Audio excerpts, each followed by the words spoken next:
Yes, you are the sum of everything that's happened to you, and yes, some events are more relevant than others.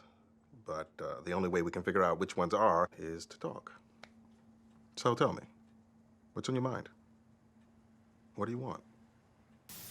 It's cliche, but it's cliche for a reason, I guess. Life, death, taxes, they're the only guarantees of this world. Today I'm really just going to hone in on that middle one. I've seen every sport die at some point over the past couple decades in one way or another, and I know as a fan, I'm not exactly alone in that. There's things happening on the pitch and off it too that are leading us right into this. Welcome to the death of football.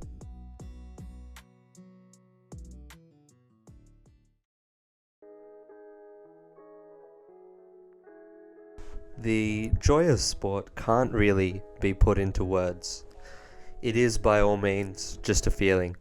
It starts in the backyard, with friends, family, and when you inject this beautiful game with millions of rules and millions of dollars, what you get out of it sometimes is a lot less than that feeling you started with.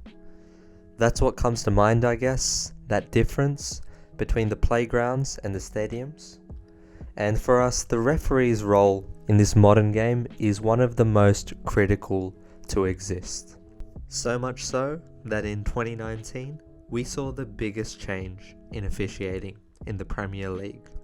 VAR, Video Assistant Refereeing, was brought in to better regulate the key moments in football, that being goals, penalties, red cards, and mistaken identity. Having already seen VAR struggle to impress in the lower leagues, it's fair to say that the expectations weren't exactly high. That being said, I really didn't anticipate what would happen next to be quite this bad. And I thought I was going to love VAR. That was my initial feeling. I like the truth. But now we let it go because somebody else can make the decision, but somebody else is not making a decision because he says, yeah. So like the penalty yesterday Man City didn't get. Come on. That's a 100% penalty and nothing else. All the time you have to come here about everything, about the decisions of referees or VAR, why is one day is 10 and another is not 10. Don't ask to me, ask to them. So knock the door, phone call, and maybe they can answer. Don't ask to me. Long story short, we started overthinking the sport. Just take a look at this for example. What you see there is the number of penalties for every season in the Premier League. The last season broke the record previously held in 16-17, and we essentially changed the name of the game. VAR was a huge part of that. This is probably a bit too harsh, but it helped the likes of Dan James, along with every other slight winger in the league, make a living for a couple of years. All of a sudden, defenders couldn't even rest their arms next to their bodies without living in fear of Mike Dean. And we haven't even gotten into the stupidity of the handball interpretations and the microscopic analysis of offsides. By all means, the adjustments we're seeing in the new season to increase the threshold for body contact and give attackers the benefit of doubt with offsides is going to help, but it's a real shame that it came to this in the first place. I think it would be very easy to say, well, this has only happened in the past couple of seasons and it's all just gonna naturally fade away, right? But I think referees have always been a sore spot for football. We've seen this transition in refereeing from the robust game it was in the 20th century to a relatively contact-free sport in the modern era. Personally, I think that's the right step to take into account for the safety of the players by reducing the threshold for contact, but it definitely did take away from the game. It's this frustrations we actually have with referees not controlling the game that we end up taking out on the players. We criticize Neymar for a dive, but praise the likes of Fernandinho for a tactical foul. I think it's really important to shift that blame and keep that blame back onto the referees, who need to act as the controller, the authority of the situation. By all means. I disagree. Don't hate the player, hate the game, son. From our sideline perspective as fans, it's clear we want a more fluid game. A lot of that comes from playing in the park, playing cage football where the ball simply doesn't rest. It's these sentiments we hold onto that can often aggravate this relationship we have with the game at the highest level. We're seeing the game change now in a way that most fans object to. When it comes to our game, we aren't on average that much of a progressive bunch.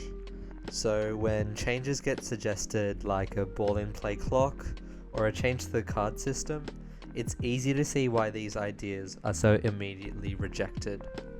An issue I have a lot with some of these suggested amendments is they largely plan around the incapabilities of referees. You don't even need a ball in play clock or a change to the foul system. You just need a referee who doesn't tolerate time wasting and a fourth official who can do basic addition. It's all about consistency. So, taking these things to mind, it's clear that whatever the next change is for referees, it needs to be subtle, somewhere in the background. A great place for all of this to start is by adding transparency during and after the games. I love hearing the referees mic'd up in the A-League, and it's something that you can definitely publish after the games. Second pass. It's a second pass, so if it's a defender. We'll give a goal and let him review it. Correct. All right. The decision's a goal, and then we'll check it. You there, Jared? Yep.